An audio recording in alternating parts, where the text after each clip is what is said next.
हिंदू धर्म, सनातन संस्कृति, इस पर बहुत सारे आरोप लगते हैं। बहुत सारी भ्रांतियां लोगों के मन में इसके प्रति होती हैं, विशेष रूप से उन लोगों के मन में जो कि दूसरे मत के मानने वाले लोग हैं। जैसे हिंदू धर्म से जुड़े हुए लोग भी बहुत सारी बातों को गहराई से नहीं जानते, इसलिए उन चीज़ों का स्पष्टीकरण नहीं दे पाते। अगर मन में कहीं भी कोई संशय होता है, कोई कटुता उत्पन्न होती है, उसके पीछे मूल रूप से गलतफहमियां होती हैं। दो दोस्तों के बीच में गलतफहमी हो जाए तो दोस्ती खत्म हो जाया करती है।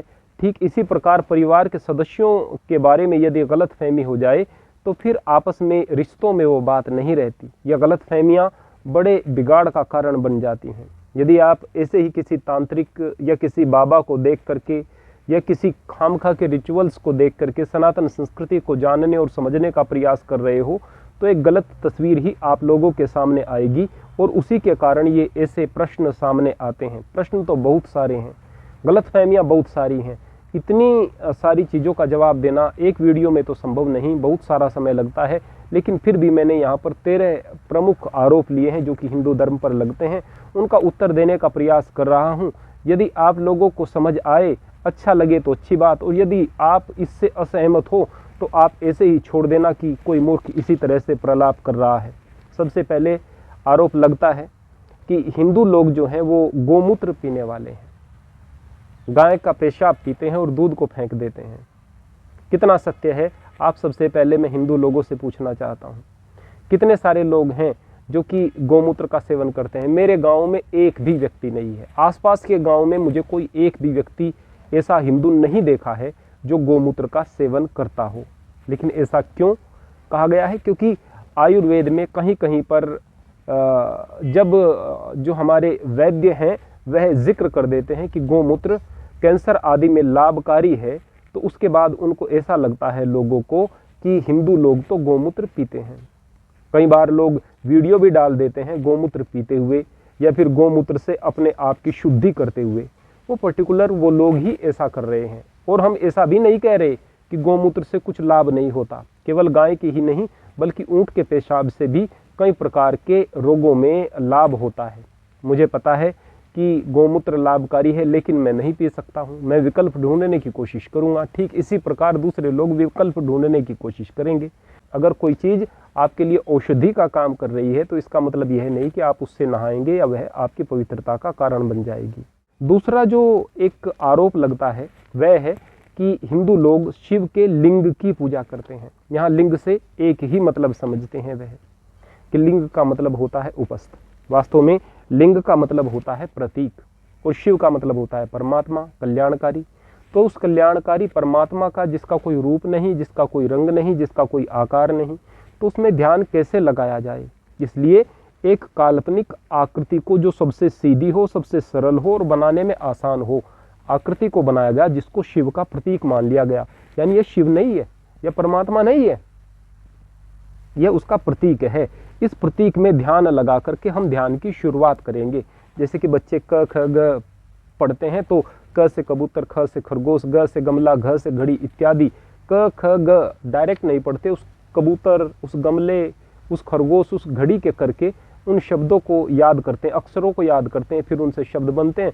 फिर वो गमले, कबूतर वो कहीं जो है नदारद हो जाते हैं, फिर सीधे पढ़ना शुरू कर देते हैं क्योंकि उनके सहारे आगे बढ़ चुके हैं। ठीक इसी तरीके से शिव के प्रतीक के रूप में शिवलिंग उसको कहा गया, शिव का प्रतीक हमें मानने की आवश्यकता पड़ी थी। और यदि इस विषय में और ज़्यादा गहराई से जानना है तो हमने शिवलिंग के रहस्य के नाम से एक वीडियो बनाई है, आप उसे समझना। आप यदि उसे देखेंगे, समझेंगे, आपकी समस्त भ्रांतियां दूर हो जाएंगी प्रियजनों। तीसरे नंबर पर भगवान श्री कृष्ण पर अनेक आरोप लगाए जाते हैं। सबसे पहले ये कि उनकी 16,000 रानियां थी। सबसे पहले हम आपको बता दें कि हमारे यहाँ एक शब्द आता है राष्ट्रपति, कि हमारे राष्ट्रपति कौन हैं। आप लेते हैं कि यह हमारे राष्ट्रपति हैं, वह राष्ट्र के पति हैं। तो क्या इसका मतलब यह है कि जितने भी यहाँ पर स्त्री पुरुष हैं सबके वह पति हैं? जितनी यहाँ पर औरतें हैं उन सबके वह पति हैं, वो सब उनकी पत्नियाँ हैं? पति का मतलब होता है स्वामी। तो आप इस बात को समझें कि यहाँ पर अगर भगवान श्री कृष्ण के बारे में यह बात कही जा रही है कि उनकी 16,000 रानियाँ थी, यह पूर्ण रूपेण अज्ञान है।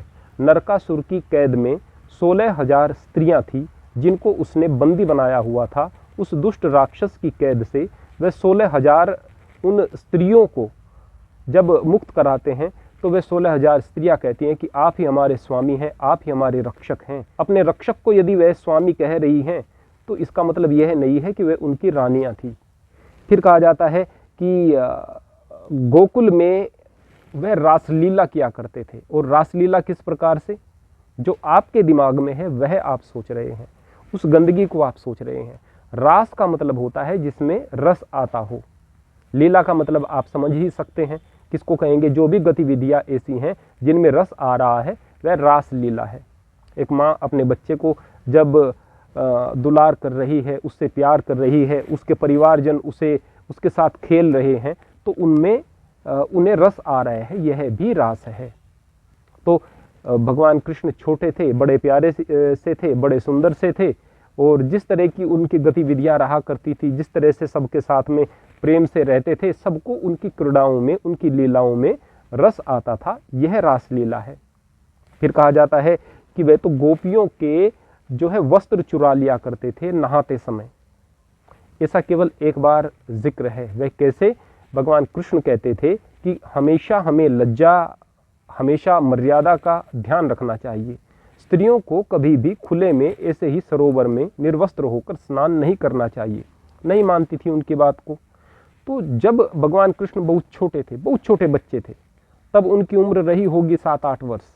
उस वक्त जब वह जो गोकुल की औरतें थी, स्त्रियां थी, लड़कियां थी, वह सरोवर में स्नान कर रही थी। अभी वह सरोवर के अंदर थी, बाहर से दिखाई नहीं दे रहे थे उनके शरीर, लेकिन निर्वस्त्र थी। इसलिए उन्होंने उनके कपड़ों को उठाया और उठाकर दूर चले गए और जाकर कहने लगे कि अब मैं आपके वस्त्र नहीं दूंगा। ऐसा कोई और भी कर सकता है, ऐसा कोई जानवर भी कर सकता है, कोई और भी आपके वस्त्र को ले जा सकता है, फिर क्या आप करोगी? तो उनको यह शिक्षा देने के लिए भगवान कृष्ण ने एक बार ऐसा किया था, वो भी बचपन में ऐसा किया था। एक 7-8 वर्ष के बच्चे से आप कैसी कल्पना कर सकते हैं कि उनके मन में उन स्त्रियों के बारे में जो कि प्रौढ़ थी, एक इस तरह के विचार होंगे जो गंदगी वाले विचार हैं। इस तरह के मस्तिष्क से अपने ख्यालात को आप निकाल लीजिएगा। वास्तव में हम जैसे स्वयं होते हैं उसी तरह की बातें हमें सूझती हैं। भगवान कृष्ण जब गोकुल छोड़कर मथुरा चले गए थे, वृंदावन छोड़कर मथुरा चले गए थे, उस वक्त उनकी उम्र महज 11 वर्ष थी। उस वक्त तक आप उन पर क्या क्या आरोप लगा देते हैं, इस बात को आपको समझना होगा। तो भगवान श्री कृष्ण की अगर हम कहें एक ही पत्नी थी, विवाहित पत्नी थी, उनका नाम था माता रुक्मणी। और भगवान श्री कृष्ण महान योगेश्वर थे, वे भोगी नहीं, वे एक योगी थे। और उनकी छवि पर किसी भी प्रकार से लांछन लगाना ये आप हिंदुओं को भी शोभा नहीं देता और दूसरे लोगों को भी शोभा नहीं देता। इसके अलावा चौथे नंबर पर हिंदू धर्म पर एक आरोप लगता है कि शंबुक का वध श्री राम ने क्यों किया, जबकि वह एक तपस्वी थे। सबसे पहले मैं आपको बता दूं कि वाल्मीकि रामायण में जो उत्तरकांड है वो पूरा का पूरा प्रक्षिप्त है, जोड़ दिया गया है।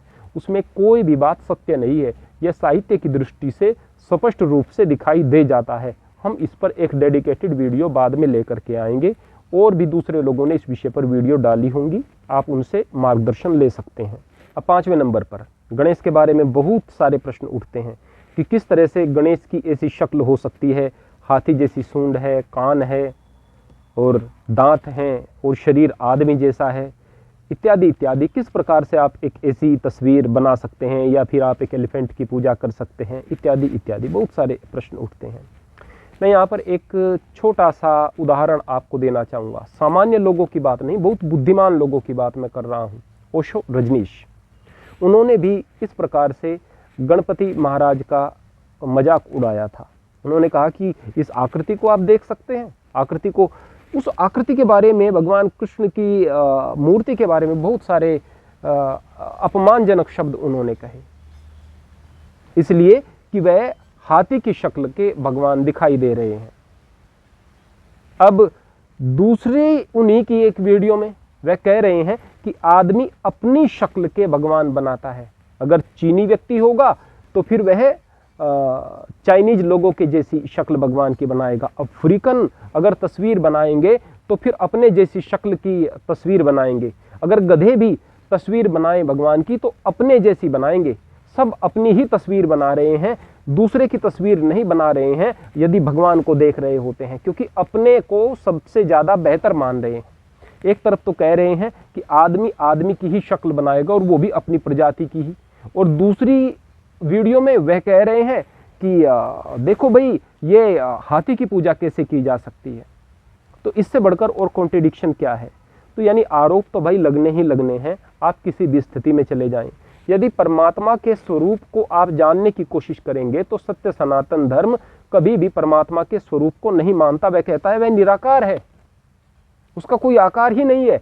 ये आकार तो प्रतीकात्मक रूप से आप लोगों को मानने हैं और समझने हैं। तो आदमी जैसा ही क्यों बनाया जाए? हाँ, दूसरे जीवों के जैसा भी बनाया जा सकता है। उसके बड़े बड़े कान हैं क्योंकि वह प्रत्येक बात को सुनता है। कोई ऐसी बात नहीं है जिसको कि वह नहीं सुनता है। उसका बड़ा सा पेट है, बोले पूरा ब्रह्मांड उसमें समाया हुआ है।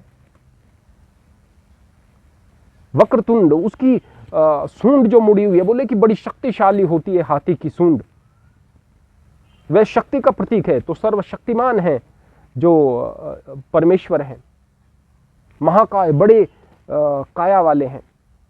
कोटि सूर्य समप्रभ है, करोड़ों सूर्य के बराबर प्रभा वाले हैं। यानी सूर्य की क्या मजाल कि उनके जैसी प्रभा हो।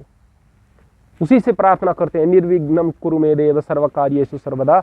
हे परमपिता परमात्मा, मेरे सभी कार्यों को निर्विघ्न करो। गणपति का मतलब होता है गण हम हैं और पति मतलब स्वामी, यानी उस परमेश्वर को हम मान रहे हैं कि वो हम सबका स्वामी है। और वो जो तस्वीर आप सामने देख रहे हैं, न वह स्त्री की है, न वह पुरुष की है, न वह जीव की है, किसी की नहीं है। बस प्रतीक आप कुछ भी बना लें, आप ऐसा ही नहीं कि मनुष्य के रूप में बनाएं उसे, ऐसा भी है कि आप जानवर के रूप में बना लें। ऐसा नहीं है जानवर के रूप में बनाएं, उसे एक लिंग के रूप में, एक आकृति के रूप में बना लें तो भी चलेगा, लेकिन उस निराकार तक पहुंचने का एक माध्यम वह मूर्ति हो सकती है, वो वहां पर रुकने के लिए नहीं है। तो शुरुआत तो ऐसे थी प्रियजनों, आप आगे उसे किसी भी रूप में ले जाएं, यह आपकी मर्जी है। इसके अलावा छठे नंबर पर कि यज्ञ करने से किस प्रकार से किसी के काम हल हो सकते हैं। यज्ञ करने से किसी के काम हल नहीं होते। कभी किसी के जीतने के लिए यज्ञ कर दिया जाता है, कभी किसी की मंगल कामना के लिए कर देते हैं और फिर वो कार्य होता नहीं है। तो फिर यज्ञ में शक्ति क्या रही? सबसे पहले मैं आपको बता दूं कि यज्ञ का मतलब होता है परोपकार का कार्य। एक बढ़ई ने एक बेकार पड़ी हुई लकड़ी से कोई मेज बना दी, तो वो लकड़ी बेकार ही थी, मेज किसी के काम आई, तो यह यज्ञ हुआ। दूसरों के उपकार का कोई भी कार्य आप करते हैं, किसान ने कुछ फसल उगाई, कुछ लोगों का पेट भर गया, तो यह भी यज्ञ हुआ। कोई अतिथि आपके सामने आया, आपके घर पर आया, आपने उसको भोजन कराया, यह भी यज्ञ हुआ। कोई सड़क पर पड़ा हुआ है, उसको आपने भोजन करा दिया, यह भी यज्ञ हुआ। किसी भटके हुए ऐसे व्यक्ति को जो व्यसनों में पड़ा हुआ है, आपने सही रास्ता दिखाकर उसे सुखी कर दिया, यह भी यज्ञ हुआ। अर्थात कोई भी उपकार का कार्य यज्ञ होता है। ठीक इसी प्रकार जो हम हवन करते हैं, अर्थात अग्निहोत्र करते हैं, यानी आग जला करके उसमें कुछ सामग्री डाल करके, कुछ इस प्रकार की सामग्री डाल करके जिससे वातावरण में खुशबू होती है, जिससे कीटाणुओं का नाश होता है, जीवाणुओं का, ऐसे जीवाणुओं का जो चेतन नहीं है विनाश होता है और चेतन जीवों को लाभ होता है, तो यह भी कार्य परोपकार का कार्य होने के कारण यज्ञ है। तो जाहिर सी बात है भाई, अग्निहोत्र भी एक यज्ञ है, उपकार का कार्य है। और जब आप पूजा करते हैं तो उपकार का कार्य होना चाहिए, खाली ऐसा नहीं कि लिप सर्विस हो जाए।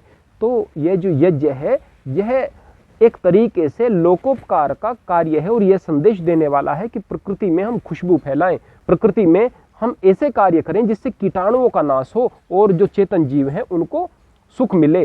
तो जाहिर सी बात है, यहाँ पर एक बड़ा संदेश है और महत्वपूर्ण कार्य होता है। रहा सवाल प्रार्थना का, प्रार्थना हमारा करने का अधिकार है। परमात्मा किसी की कुछ प्रार्थनाओं को सुनते हैं, कुछ प्रार्थनाएं नहीं सुनी जा सकती, उसके पीछे मालिक का निजाम है, उसकी व्यवस्थाएं हैं। हर एक संस्कृति में व्यक्ति परमात्मा से प्रार्थना करता है, अपनी अपनी भाषा से, अपने अपने तौर तरीकों से। सारी प्रार्थनाएं सबकी कबूल नहीं होती, उसके पीछे बहुत सारे कारण होते हैं। इसलिए आप इसे अंधविश्वास से नहीं, इसे आप विज्ञान से जोड़ें। इसके बाद 7वें नंबर पर कहा जाता है कि हिंदुओं के तो 33 करोड़ भगवान हैं। भाई यहाँ पर अगर कोई जिक्र करता है 33 करोड़ भगवान की बात नहीं करता, 33 करोड़ ईश्वर की बात तो बहुत दूर हो गई। ईश्वर में, भगवान में और ब्रह्म में अंतर होता है। ब्रह्म, उसको तो एक ही माना जाता है। सनातन संस्कृति में कौन ऐसा व्यक्ति है जो ये कह देगा, कोई पाखंडी भी नहीं कह सकता कि ब्रह्म बहुत सारे हैं। ब्रह्म कौन है, पर ब्रह्म क्या है, ब्रह्म क्या है, ईश्वर क्या है, भगवान क्या है, अवतार क्या है, इस विषय पर हमारी वीडियो है, हम डिस्क्रिप्शन में लिंक दे देंगे, आप इसको गहराई से समझ सकते हैं। इसको समझे बगैर आप सनातन संस्कृति के स्वरूप को नहीं समझ सकते हैं, बिल्कुल नहीं समझ सकते हैं। तो वास्तव में यहाँ पर ईश्वर का जिक्र नहीं है, भगवान का भी जिक्र नहीं है, 33 करोड़ अवतार का भी जिक्र नहीं, देवता का जिक्र है भाई। जो आपसे प्रेम से बोल रहा है, आपको खुशी दे रहा है, वह भी देवता है। मुस्कुरा कर बोल रहा है आपके लिए, वह भी देवता है। जो लोकोपकार कर रहा है वह भी देवता है। माता भी आपके लिए देवी है, जो ये आप भगवान का प्रतिनिधि है, ईश्वर का प्रतिनिधि है यहाँ पर धरती पर। पिता भी आपके लिए देवता है, जो कि आपके लिए बहुत कुछ करता है। गुरु भी देवता है। इतने सारे देवता आपको मिलेंगे अपने जीवन में, जिनकी संख्या 33 करोड़ से भी हो सकती है, ज़्यादा हो सकती है। जीवन में यदि आप हर वक्त ध्यान देने की कोशिश करेंगे तो भाई देवता का मतलब यह है जो देने वाला है। वैसे तो ऐसा भी कह देते हैं अपनी बात को साबित करने के लिए सही कि 8 वसु, 11 रुद्र, 12 आदित्य और 2 इंद्र और प्रजापति इत्यादि मिलाकर, कुछ शास्त्र ऐसे हैं जो कहते हैं कि इंद्र और प्रजापति नहीं बल्कि 2 अश्वनी कुमार हैं, ये मिलाकर के यह 33 कोटि के 33 प्रकार के देवता हो गए हैं। और कोटि करोड़ को कहते हैं या करोड़ कोटि को कहते हैं। इस तरह से भी बात को साबित करने की कोशिश करते हैं, फिर उस बात का खंडन करने लोग आ जाते हैं। अरे भाई, यहाँ देवता का जिक्र हो रहा है, यहाँ ईश्वर का जिक्र नहीं हो रहा है। ईश्वर एक ही है, ब्रह्म एक ही है, उसी को सर्वाधार मानते हैं। देवता की पूजा का मतलब होता है देवता का सत्कार। और यहाँ पर उन 33 कोटि देवता का या 33 करोड़ देवता की पूजा का कोई ऐसा विधान नहीं है कि आप इनको मानोगे तभी जा करके आप हिंदू हैं। यह बात आप समझ सकते हैं कि कृतज्ञता हमारी संस्कृति का, हिंदू संस्कृति का, सनातन संस्कृति का हिस्सा रही है। और हम कृतज्ञ रहते हैं प्रत्येक उस व्यक्ति के लिए जो कि हम पर उपकार करता है, इसलिए उसको देवता मानते हैं। 8वें नंबर पर पितृपूजा एक पाखंड है। वास्तव में पितृपूजा पाखंड नहीं है। यदि आप अपने माता पिता, दादा दादी इन सब की पूजा कर रहे हैं, सत्कार कर रहे हैं, तो इसमें पाखंड कहाँ से हो सकता है? यह तो अच्छी बात है। बोले कि नहीं, जो चले गए हैं संसार से, मर गए हैं, उनकी पूजा पाखंड है। प्रियजनों, यह संस्कार हमें बताता है कि जो हमारे बड़े थे, हमें छोड़कर चले गए हैं, उनके प्रति भी हमें श्रद्धा का भाव रखना है। उन्होंने जो हमारे कुल की कीर्ति को बनाया है, उसमें दाग नहीं लगने देना है। और इस प्रकार के रिचुअल्स से हमारे बच्चों के अंदर ये संस्कार पल्लवित होते हैं। तो इसको हम ऐसे ही हल्के में नहीं ले सकते हैं। रहा सवाल इस बात का कि हम अलग अलग संस्कृति के लोग इस बात को मानते हैं। कुछ लोग मानते हैं कि पुनर्जन्म है, कुछ लोग मानते हैं कि पुनर्जन्म नहीं है। लेकिन इस बात को सभी मानते हैं कि आत्मा अजर अमर है, अर्थात मरने के बाद आदमी मरता नहीं है। जो मैं तत्व है वह जीवित रहता है।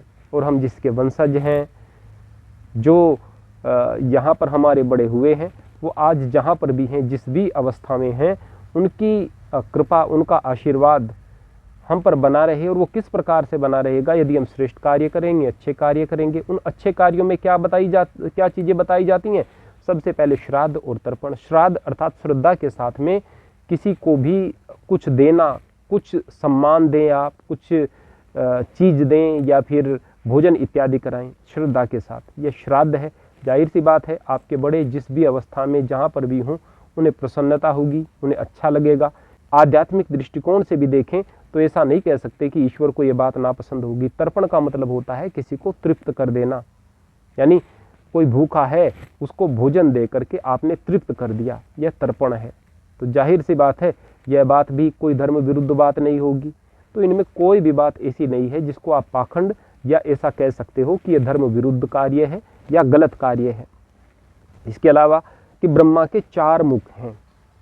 4 मुख ऐसा नहीं है कि 4 मुंह लगे हुए हैं। इसका मतलब यह होता है कि ब्रह्मा अर्थात सृष्टि के रचयिता, जब सृष्टि के रचयिता के विषय में इंगित किया जाए तो जाहिर सी बात है परमपिता परमात्मा, वो जो ब्रह्मा देवता के रूप में है वह अलग। और अगर हम सृष्टि के रचयिता परमपिता परमात्मा के बारे में बात करें तो वह ब्रह्म है, वह ब्रह्मा नहीं ब्रह्म है। लेकिन उस ब्रह्मा के बारे में भी, जिसको देवता के रूप में प्रतिष्ठित किया गया है यहाँ पर त्रिगुणात्मक इस सृष्टि को चलाने के लिए, आप इस विषय में हमारी वीडियो अवश्य देखें, जिसमें हमने बताया था आपको कि हमने ब्रह्मा विष्णु महेश के बारे में बताया है, त्रिदेव के बारे में बताया है, और सारी की सारी और दूसरी जो भ्रांतियां हैं उनको दूर करने का प्रयास किया है। लेकिन यहाँ पर ब्रह्मा के 4 मुंह के प्रतीक का मतलब होता है कि आप किसी भी दिशा में जाएं, परमात्मा की नज़रों से नहीं बच सकते। हर दिशा में वह देख रहा है, ऐसा नहीं कि वह चार मुंह लिए घूम रहा है। यह तो एक प्रतीकात्मक बात है, ऐसा बिल्कुल नहीं है कि इसको किसी पाखंड से जोड़ करके देखा जाए। वास्तव में सनातन संस्कृति एक ही ईश्वर को मानती है, एक ही परमपिता को मानती है। आप इस बात को गहराई से समझें। इसके बाद हनुमान जी सूरज को निगल गए थे, ऐसा कहा जाता है। निगल जाना का मतलब यह नहीं है कि उसको खा लिया है। किसी व्यक्ति से कहें कि तू निरा गधा है, तो इसका मतलब यह नहीं कि उसको पूंछ उग आई है। कोई व्यक्ति किसी सभा में जाए और कहें कि अरे हम तो इस व्यक्ति को ज़्यादा हैंडसम समझते थे, लेकिन तुम्हारी खूबसूरती ने तो इसकी खूबसूरती को ढक लिया है। अब ढक लिया का मतलब यह नहीं है कि वह कोई बड़ा सा कवर लेकर गए थे और उन्होंने उस व्यक्ति को ढक लिया है। ढक लिया का मतलब यह है कि उसको छिपा दिया है, उसको छोटा कर दिया है। यहाँ पर यह समझना जरूरी है कि बजरंगबली वीर हनुमान के बारे में यह कहा जा रहा है कि उनके तेज के सामने ऐसा लगता था कि जैसे उन्होंने सूरज को भी निगल लिया हो। उनका तेज सूरज को निगल गया, यानी कि उनके तेज के सामने सूरज का तेज फीका पड़ रहा है। न तो ऐसा है कि सूरज जैसा कोई तेजस्वी हो सकता है, और ना ही ऐसा है कि सूरज को खुशूसन निगल लिया है, वास्तविक रूप में निगल लिया है। यह बात अलंकार के रूप में कही गई है। फिर कवियों ने इसको अपने अलग अलग तरीके से बता दिया, और फिर उसके बाद में इस पर बहुत सारे सीरियल बन गए जिन्होंने धर्म के बारे में बहुत सारी गलतफहमी पैदा कर दी है। वास्तविकता यही है कि वीर बजरंगबली हनुमान महान तेजस्वी, महान पराक्रमी, बाल ब्रह्मचारी, शक्ति का पुंज और भक्ति के प्रतीक थे। 11वें नंबर पर कहा जाता है कि हिंदू धर्म में खीर खाकर, फल खाकर बच्चे पैदा हो जाया करते थे। यह बात अवैज्ञानिक है और मूर्खतापूर्ण है। प्रियजनों, हम में से कौन ऐसा व्यक्ति है जिसके शरीर में रोग नहीं होते? अगर कोई व्यक्ति इस प्रकार का रोगी है कि उसको बच्चे पैदा नहीं हो रहे, वो व्यक्ति है या उसकी पत्नी है, कोई रोगी है, अब उनको दवाई दी जाए। अब ऐसा तो नहीं है कि आज की तरह से आप उसे कोई सिफोडोक्सिन देंगे या एजिथ्रोमाइसिन देंगे या सिप्रोफ्लोक्सासिन देंगे या पैरासिटामोल देंगे, ऐसा तो नहीं है ना। उस जमाने में तो जो औषधियाँ थी वह प्राकृतिक ही हुआ करती थी, और आयुर्वेद में तो अभी भी प्राकृतिक ही दवाइयाँ हुआ करती हैं। तो कोई फल विशेष यदि किसी व्यक्ति को दे दिया गया, खीर में कुछ दवाई मिला करके दे दी गई, जिससे कि वह रोग उस स्त्री या पुरुष का ठीक हो गया, जो बच्चे पैदा नहीं हो पा रहे थे वो बच्चे पैदा हो गए, तो इसमें किस प्रकार के आश्चर्य की बात है। लेकिन जब हम नकारात्मकता से देखेंगे तो फिर हमें नकारात्मकता ही नजर आएगी। 12वें नंबर पर दूसरे धर्मों से बेहतर खुद को समझते हैं जो हिंदू लोग हैं, ये सनातनी लोग हैं। बिल्कुल गलत बात, सबसे झूठा आरोप। वास्तव में केवल दुनिया का सबसे बड़े धर्मों में से यही एक धर्म है जो कि अपना प्रचार नहीं करता है, जो कि दूसरे व्यक्ति को यह नहीं कहता कि आप भी हिंदू बन जाओ। बिल्कुल कोई प्रचार नहीं करते हैं। हाँ, अपने रिचुअल्स के साथ में अपने स्थान पर खुश हैं। इतने सहिष्णु हैं कि यहाँ पर दूसरे मत के लोग आकर फले फूले और पनपे, विभिन्न प्रकार के मत मतांतर यहाँ पर पनपे। इस भारतवर्ष पर जो कि हिंदुओं का स्थान रहा है, यहाँ पर दुनिया के हर धर्म पाए जा रहे हैं। हर धर्म के वो फिरके भी पाए जा रहे हैं जो कि दूसरे देशों में नहीं है। उसके बाद भी यहाँ पर इस पर असहिष्णुता का आरोप लगाया जा रहा है। आप समझ सकते हैं कितना मिथ्या, कितना झूठा यह आरोप है। दूसरी बात जो मैं यहाँ पर बताना चाहता हूँ वो यह है कि यहाँ पर इस संस्कृति में तो भगवान श्री कृष्ण गीता में कहते हैं, सर्वान धर्मान परित्यज्य माम एकम शरणम व्रज, सभी धर्मों को छोड़कर मेरी एक की शरण में आ जाओ। यहाँ तो यह भी नहीं कह रहे कि आपको सनातन संस्कृति से ही जुड़ना है। यहाँ पर तो भगवान कृष्ण यह भी नहीं कह रहे कि आपको हिंदू ही होना है। यहाँ पर कह रहे हैं कि मुझे धर्म से मतलब नहीं है, मुझे आपकी भावनाओं से मतलब है, आपके कर्मों से मतलब है, और आपकी सब प्रकार की आसक्तियों को छोड़ देने से मतलब है, कर्ता भाव को छोड़ देने से मतलब है। मैं को तो पूरे तरीके से छोड़कर मेरे पास आना है, और मैं को वो व्यक्ति कैसे छोड़ सकता है जो मेरा से जुड़ा हुआ है, चाहे वह मेरा धर्म ही क्यों न हो। तो मेरा के तो खिलाफ है बिल्कुल यह जो संस्कृति है। 13वें नंबर पर जातिवाद। इस धर्म में जातिवाद बहुत है। प्रियजनों, मैं आपको बता दूं, इस धर्म में जातिवाद का प्रचार बहुत ज़्यादा हुआ है, बस ये बात है। और उसका कारण आप समझ सकते हैं कि यहाँ पर आसान है हिंदू धर्म के खिलाफ बोलना या हिंदू संस्कृति के खिलाफ बोलना। दूसरे धर्म की किताबों में दास शब्द बार बार आया है और आदमियों की खरीदो फरोख्त का जिक्र हुआ है। आदमी को बेचा जा सकता है, दिया जा सकता है एक दास को। दास के अधिकार कितने कम रह जाते हैं। यानी एक व्यक्ति छोटी जाति का किसी को कहकर अत्याचार किया जा रहा है, यह तो गलत बात, अमानवीय। लेकिन जब दास कह दिया कोई अधिकार नहीं, वह तो पशुवत हो गया, पशु से भी बदतर। लेकिन उस दास शब्द का विरोध नहीं किया जाएगा। कहीं गोरा काला का जिक्र हो रहा है, उसका विरोध नहीं किया जाएगा। और मैं यह नहीं कह रहा हूं कि हम दूसरे की गलती बताकर अपनी गलती को ढांप रहे हैं, ढक रहे हैं। जी हाँ, यहाँ पर जाति के नाम पर बहुत अत्याचार भी हुए हैं, बहुत गलत कार्य भी हुए हैं, अमानवीय कार्य भी हुए हैं, जो इतने गलत हैं कि इसको इस बात से जस्टिफाई नहीं किया जा सकता कि दूसरे धर्म में भी ये चीज़ें रही हैं। जस्टिफाई बिल्कुल नहीं किया जा सकता, बल्कि इस बात पर हमें शर्मसार होना चाहिए। लेकिन प्रियजनों, जब हम दुनिया के सबसे प्राचीन धर्मों के बारे में बात करें तो उसमें हिंदू धर्म का नाम आएगा, सनातन संस्कृति का नाम आएगा। इतने प्राचीन धर्म में कमियां हो जाना स्वाभाविक है। पुराने शरीर में रोग हो जाते हैं, पुरानी मशीन खराब होने लगती है। मशीन खराब होने लगती है तो हम उसमें कुछ पुर्जों को चेंज कराते हैं, उसे रिपेयर कराते हैं, उसकी सर्विसिंग कराते हैं ताकि वह अच्छी प्रकार से चलने लगे। हमारा शरीर पुराना हो जाता है तो हम डॉक्टर के पास जा कर के उसकी दवाई लेते हैं, ठीक कराते हैं। आवश्यकता पड़े तो ऑपरेशन भी कर दिया जाता है। तो ठीक इसी प्रकार से जो सनातन संस्कृति में जातिवाद आकर के घुसा है, उसका हमें अफसोस है और हम सबको मिलकर के उसे दूर करना चाहिए। आज वह 90% तक दूर हो गया है, लेकिन जो 10% रह गया है, और 10% किसी ऐसे स्थान पर उस व्यक्ति से पूछ करके देखें जिसके साथ बुरा हो रहा है, जो धर्म के नाम पर प्रताड़ित हो रहा है, उसके लिए तो वह 100% से भी ज़्यादा है। तो जाहिर सी बात है, धर्म के नाम पर, आपकी संस्कृति और आपके धर्म के नाम पर यदि किसी निरीह व्यक्ति पर जो दोषी नहीं है उस पर अत्याचार हो रहा है या उसका अपमान हो रहा है, यह आपके लिए, हम सब के लिए शर्म की बात है और हम सबको मिलकर इसके लिए कार्य करना चाहिए। बहुत सारी ऐसी बातें हैं जो आपके साथ इस विषय पर की जा सकती हैं, लेकिन वीडियो पहले ही बहुत लंबी हो चुकी है।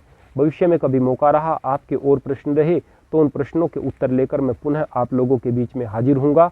अपेक्षा करता हूँ कि आप बेहतर तरीके से मेरी भावनाओं को समझ पाए होंगे, और जो समझ नहीं पाए और जिनको बुरी बात लग रही है उनसे मैं पुनः क्षमा प्रार्थी हूँ, वे मुझे क्षमा करते हुए नज़रअंदाज कर दें। हरि ओम, हरे कृष्ण।